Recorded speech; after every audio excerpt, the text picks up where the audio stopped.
Good afternoon, this is Luxinity Channel on Education. How well do you know yourself as a teacher? How well do you think you understand your students? Today we're going to talk about emotional intelligence and how this concept can help us. We're going to take a look at 4 different dimensions, how we can become or be better teachers using emotional intelligence or understanding emotional intelligence, how our students can be better learners, how we can better interact as a team, and how to better understand the students as customers. So we're going to talk with Graham Bell, who is in Scotland currently. And hey Graham. And we have Hi. in Barcelona Rob Wiley and Aldin Aliagic, who is actually, thanks to him, we're talking about emotional intelligence today. Hello. My name is Radmila Gurkova. Let's get started. So, guys, or Aldin, welcome to this talk in the first place. Thank you. Thank you for having me. If we're talking about emotional intelligence, it's because you suggested this topic, and you'll find it specifically interested in useful for teachers. Why is that? Well, I actually work as a teacher for 11 years. I have worked. And I once was called to be a coordinator, and really called my attention about emotional intelligence. When I started working with teachers, my face, my emotions, they kind of were like infection. Every time I would come to the class or talk to the teacher, they would be looking at me like this. And then later I ask them, why are you talking like this to me? Why are you looking at me like this? And they're like, because you are like this way. You are mad all the time. You are spreading this. I'm like, gosh, I have to do some coaching. And then I discovered this emotional intelligence. And I discovered that I actually failed at some communication skills, like critical thinking or something. Before even I thought something about the ideas or how could I bring this up, I would say it because just for the sake of saying. But later on I see that impact was different. When I learned how to communicate, how to actually collaborate with my teachers, I learned that emotional intelligence actually comes from our heart. It doesn't come from our brain. It has to be this way because it's by the book. Mm-hmm. No, it has to be this way because we are people, we are human. Mm-hmm. We have to bring human touch in our communication. Okay, so how is it important to know ourselves well and to have that? What can help us develop a better self-awareness? Because you told me that it's now called mindfulness. Yeah, nowadays, they always change. Nowadays, it's called mindfulness. What we have to learn as teachers, the way we teach, is it important? Why is it important? What it brings, in our students, what it brings in us, what motivates us to be there, and also the content we teach. How much we know about that? I like some proverb or quotation that Albert Einstein said. If you understand something, you're going to explain it in a clear way. But if you don't know, you're just going to confuse the other person there. Okay. All right. So, do you guys think that we have that emotional intelligence? Are we born with it? Is it natural in us, or it can actually be developed? No, it is not inborn. Sorry, I'm talking all the time. Do you want to talk? No, you're the expert. No, it is not actually inborn. We have to learn. You learn through the experience. Especially when you work as a teacher, you are a leader. And you have to learn how to be a leader. Otherwise, you become a boss. And then you are bossing around, telling people what to do all the time because you believe your way is the best way. And you don't ask for a collaboration, you don't consider the other feelings, other things. And this is the most important thing, the feelings, emotions, how it works. It works the way that when you come to the classroom as a teacher and then you bring some topics or something and you want to talk and the students look at you why are we gonna learn about this? And then you're like, okay, let's change the way I teach, but still I'm going to teach this content. I'm not gonna change the content. Actually, Graham, have you had to make fast decisions? For instance, reading the students' reactions, realizing, oh my god, this is not going right, I'm going to switch. Yeah, a lot. A Yeah. I was when Aldine was talking, I was just thinking about your typical gap year student who's like going off to find themselves. I think it's like something we develop with age. You know, it's starting to know who you are. I certainly, I always want that from a friend. I want them to know who they are. Can't be bothered being a learning curve for anyone anymore. But I think with student reactions, I've been in some classes that have went belly up real quick. Just bringing in a certain topic that you can just tell by the look on their face they're not interested. You got to try and spin it and move it around. A lot of things you can change the context. I mean, if they don't like the topic, then you can just slag it off essentially for a classroom. You can be super negative about it, and then sometimes the content you have to twist it a bit. You got to be a quick thinker for that, though. Yeah. I guess that's something you learn with experience, right? You can read the faces and you see, okay, this maybe is not going as planned. It's especially so when you don't know the students. I guess when you're first starting out, after a few classes, you kind of what they like, what they don't like, so you can kind of prepare a little bit. Okay, this has to do with empathy, which is a characteristic of emotional intelligence. And actually, I was thinking while you guys were explaining that sometimes our teachers say, well, we have to understand, or we have to learn what the students enjoy the most, therefore talk about it. But sometimes it's also about practices, the practices that they enjoy, not so much the content. Say we are drilling all the time, say we are not changing the dynamics, that can bore the student, right? Okay, so in these situations, sometimes it's reading their reactions. We have to learn to do that. Yeah. Okay. Yeah, there's all sorts of intelligence, isn't there, Radmila? It's learning how best they actually learn. You know, some students really like that communicative. They like to be questioned, and some like to drill and repeat. Some like to inductively learn things. Some people like formulas.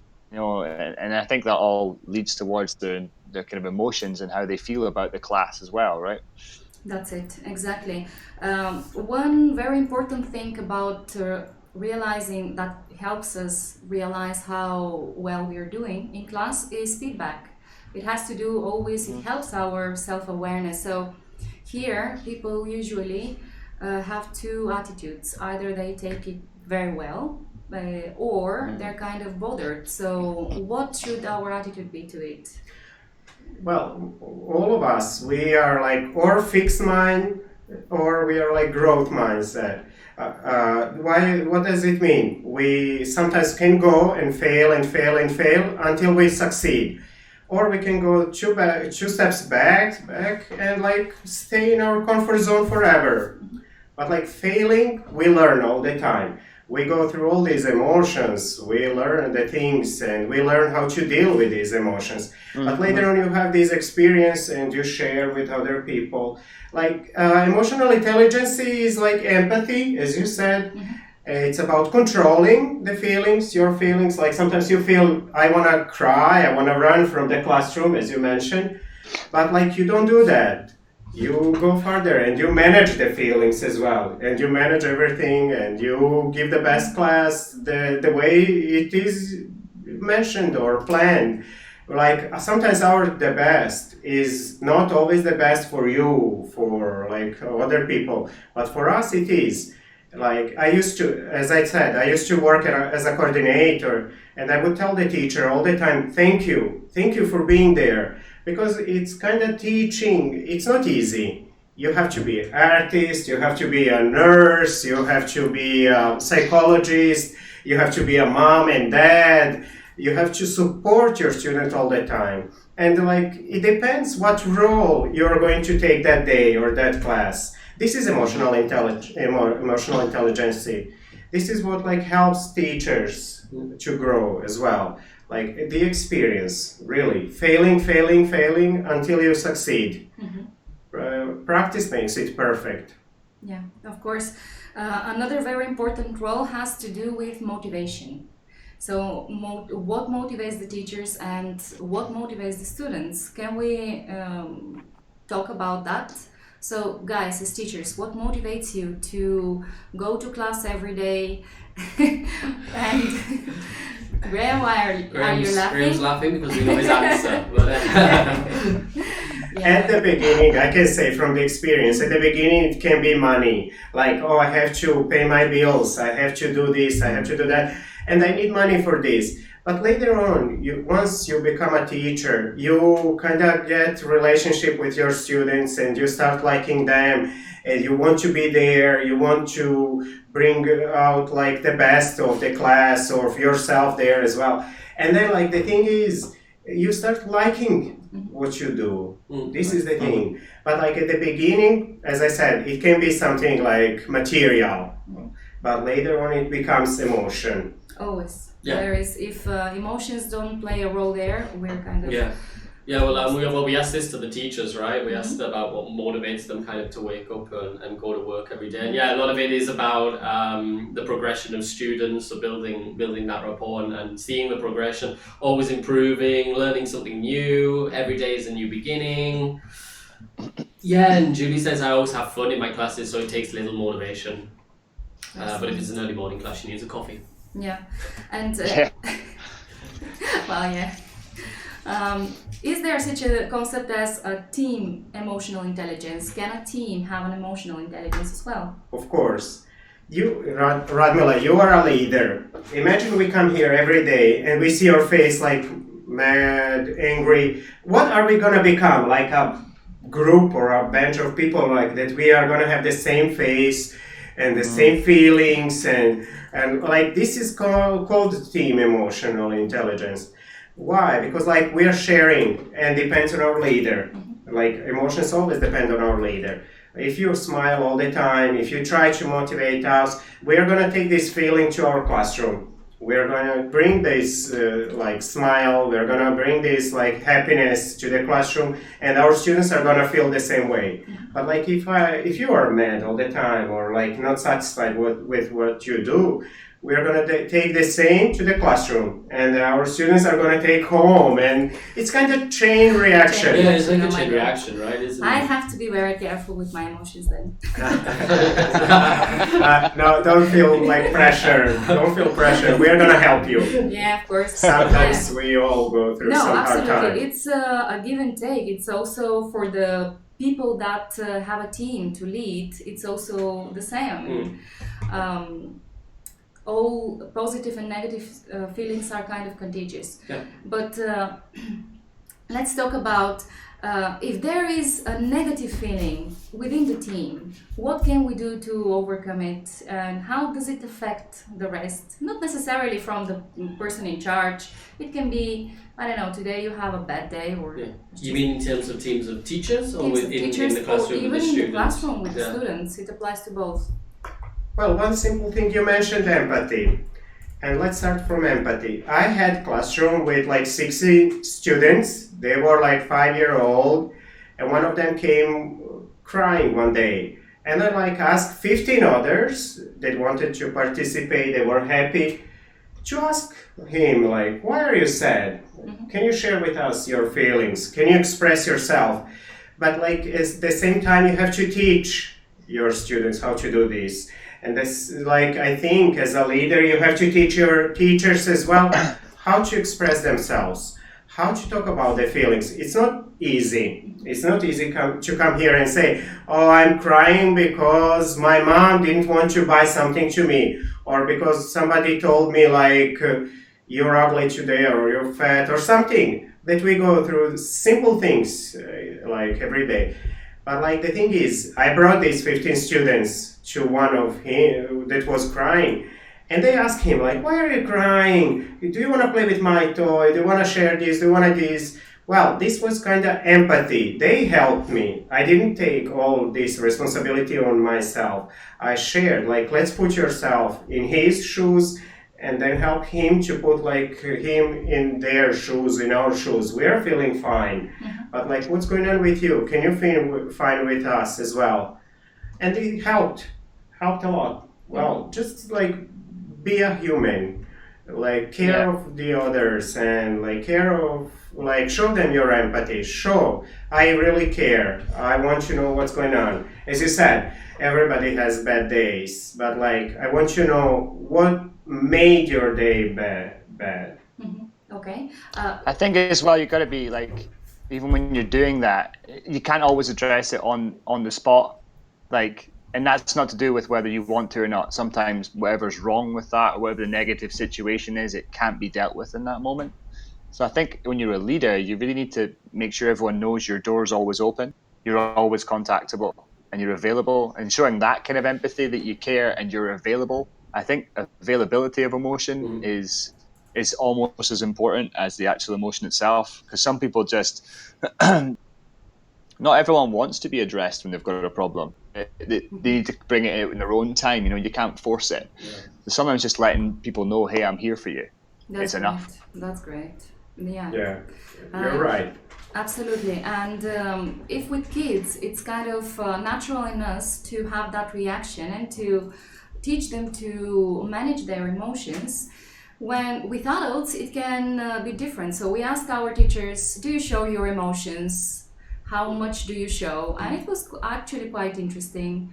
So I think that the majority said that they're open and flexible to share their Yeah, emotions. do you share your emotions with peers and students? Yeah. 80% are open and flexible about showing emotions, and 20% prefer not to show their emotions in public. So there's quite a big difference. Yeah, maybe some people still think that it's not professional if emotions are shown, if we let our emotions kind of show in front Yeah. of students. There are two ways of looking at it, but what do you think? What attitude should we take? I'm gonna use my experience again. Like in Brazil, I come from Bosnia and Herzegovina.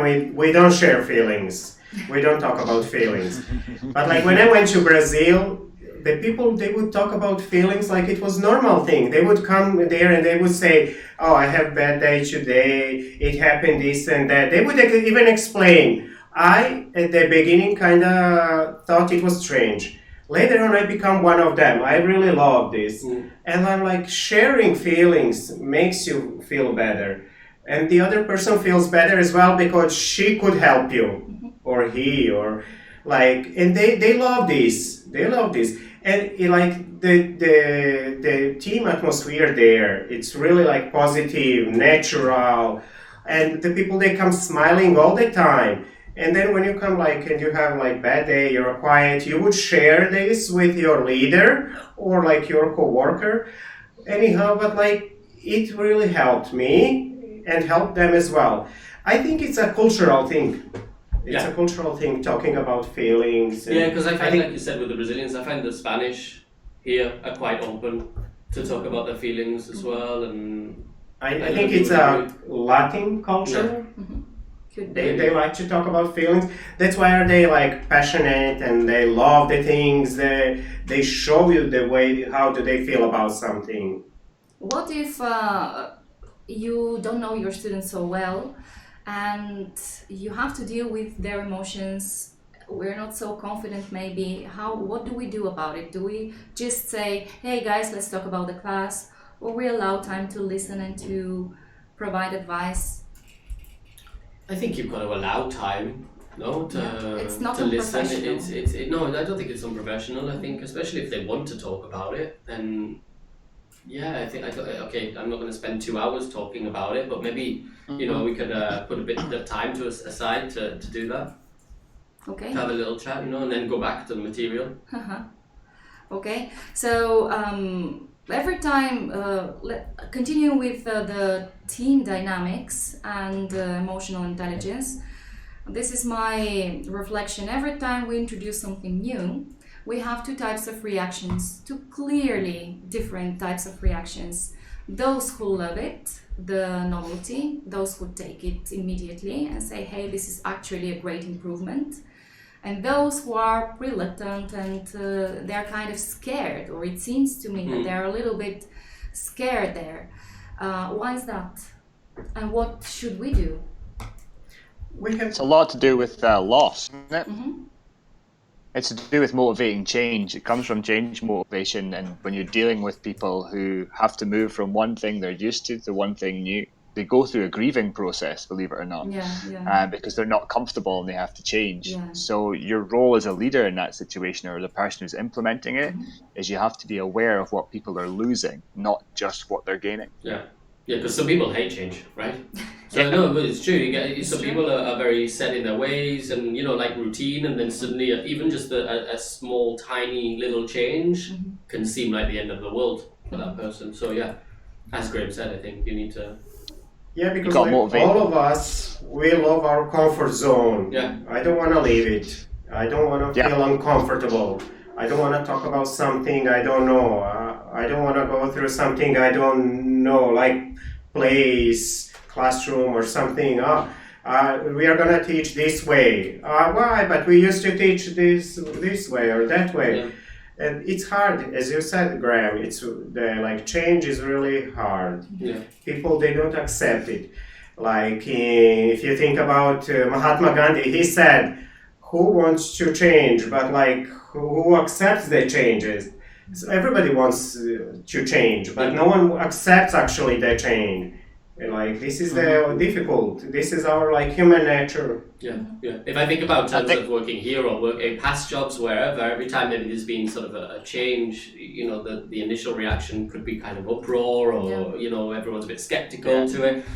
But then actually, the majority of time, 99.9% of the time, the change is for the best. It's to help us or whoever in the job. So, but the initial reaction can be a bit of, I'm not sure about this, how to react. Graham, sorry, did you say? No, it's basically, you see it, it's like a kind of a core part of teaching me. It's like, because you're taking someone who can communicate really well in one language and you're putting them into another language where they can't communicate. And sometimes they can feel a lot of pain in that process. Honestly, it's the same as this all comes from my studies in motivated change. I used to deal with people with drug addiction, and you're trying to take them from one lifestyle to the next, and then teaching them new habits and new ways of doing things. It's exactly the same with a language. You're trying to because you know how embarrassing it is when you're trying to learn a new language. Express myself, I can do all these things in English, and you try it in Spanish, and you're like, I'm not who I want to be. I can't say what I want to say, and there is a loss of confidence and a loss of expression, which can make it it is a painful experience, but that's your job as a teacher, to kind of work with their emotions to make them feel comfortable during the process. Okay, so Rob, I think we have some comments from teachers. We do, yes. So some comments. Sally, we have a question from Sally. She says, how important do you think it is to have a mutual relationship with a student when we're talking about being a leader as a teacher? So how important is it to have a mutual relationship, and then being able to relate to the student or his or her feelings and interests is important? Is it important on an emotional level? What do you guys think? Who's the leader? You. I heard to mention a leader. No. To be amongst us, I meant when you're with a student, I'm not always the leader in the classroom. I let them lead sometimes too. So I guess that helps. Giving them that confidence with that too. That answers the question. Yeah, I agree with you, Graham. We are leaders, teachers. Sometimes leader lets the other ones to lead. Let's share our experiences. Let's see, how do you see this class? What's your perspective on the topic, on anything that we have there? But at the same time, we have to teach them how to deal with everything they have there, emotions, with the topic. Our job is always to teach, whatever it comes. Is it the content? Is it the emotions they deal at that moment? Based on what I'm teaching. Okay, I'm gonna teach about racial differences, and some of them they don't like, some of them they like, and then you teach them how to deal with this, because some topics they will learn through their life as well, and they have to know how to deal, how to be correct or incorrect or whatever it comes. Yeah, it kind of links with what Autumn said in her comments. So she said, when dealing with behavioural problems in children, it's more of a cry for a help than anything. So when they have a difficult home life, they typically act out. Sometimes children don't have any structure at home. So when they go to school, they learn the things that should have been taught at home. Yeah. And I have another question. So, how do you change the fixed mindset of a student who believes that he or she is correct, even though they aren't? Maybe because they've learned it from someone in the past. So it's quite a sensitive thing for a teacher to explain without making them feel bad. So how do you change the mindset? That's a very good question, because we have that. We may have that a lot. So some people with already a set mindset about something. Yeah. What do we do? Well, the thing is that anything we do, it's a slow process. It's not something that is gonna happen like over the night. I'm gonna change my students' fixed mindset about something like in a month, in 2 months, in 3 months. Everything depends, and you also mentioned the home.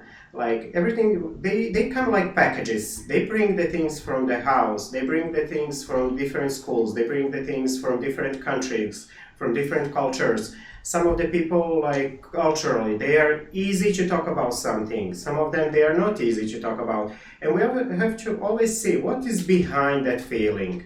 Is it a culture? Is it the life that person had?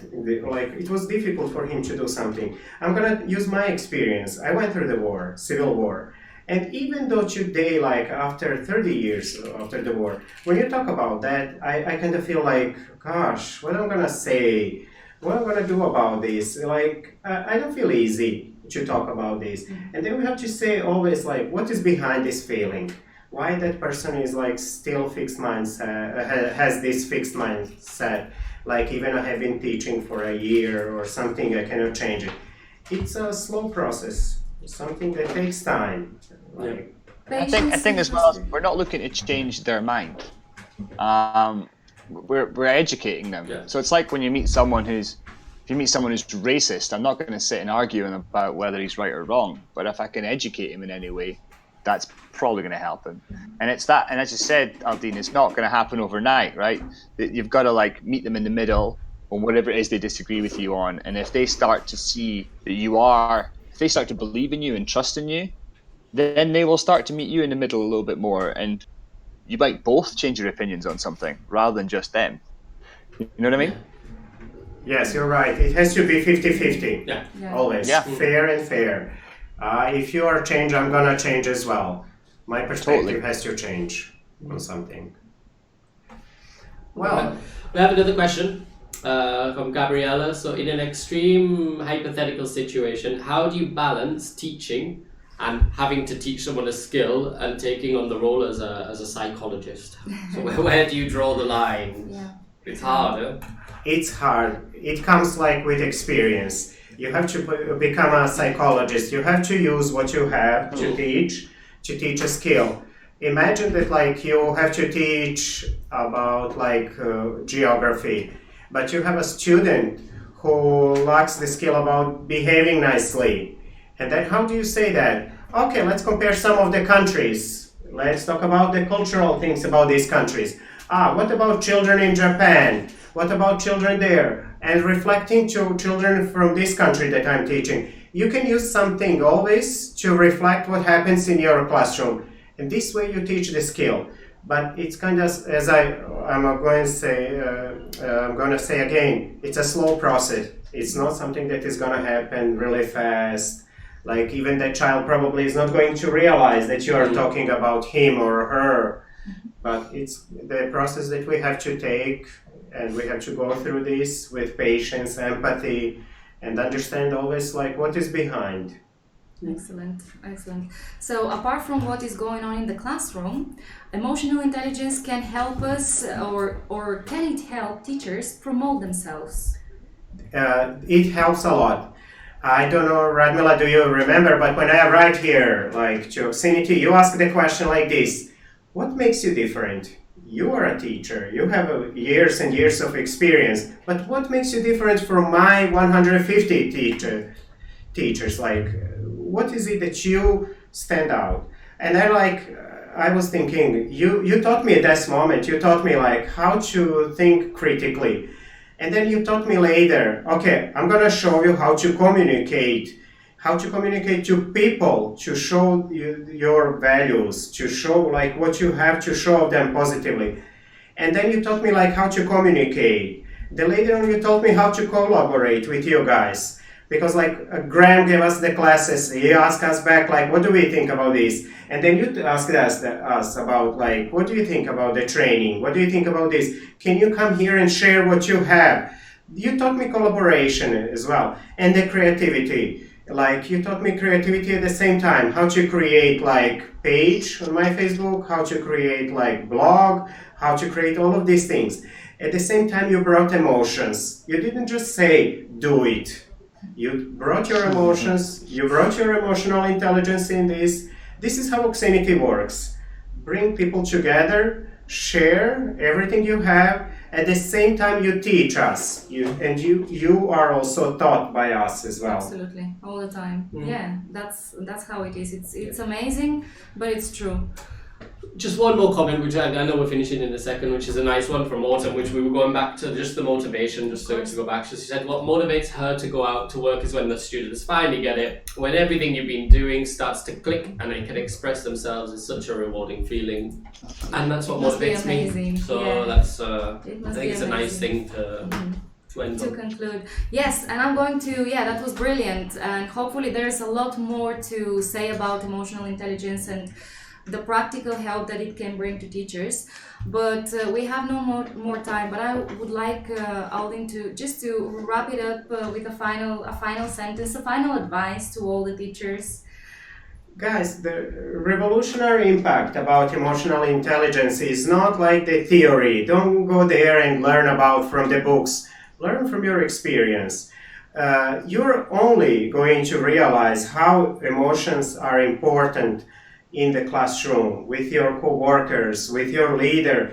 Once you go through this experience, like when you have hard time with something and you come and share with Radmila, with Rob, or with Graham, with me, somebody, and then we give you back some like experience that we went through the same, and our emotions, we teach you how to deal, how to communicate, how to do all these things.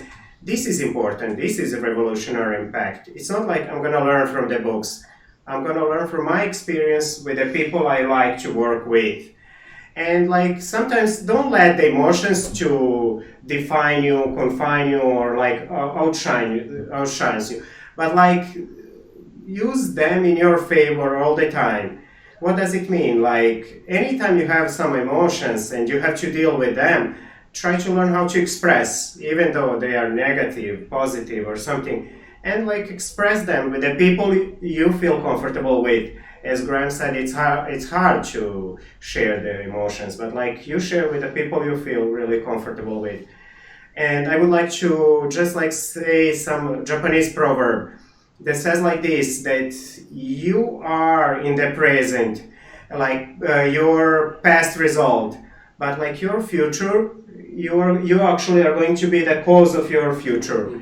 It means whatever you are doing now, you're a result of your emotions from the past, but you can change them for your future, like positively. Excellent. So great words to leave it here until next Friday, where we're going to continue talking and sharing our experiences and inviting you to share yours. So thank you, Graham. Thank you, Aldin. Thank you, Rob. Thank you. Cheers. And we'll see you next Friday at 12. Bye. Bye-bye. Bye-bye.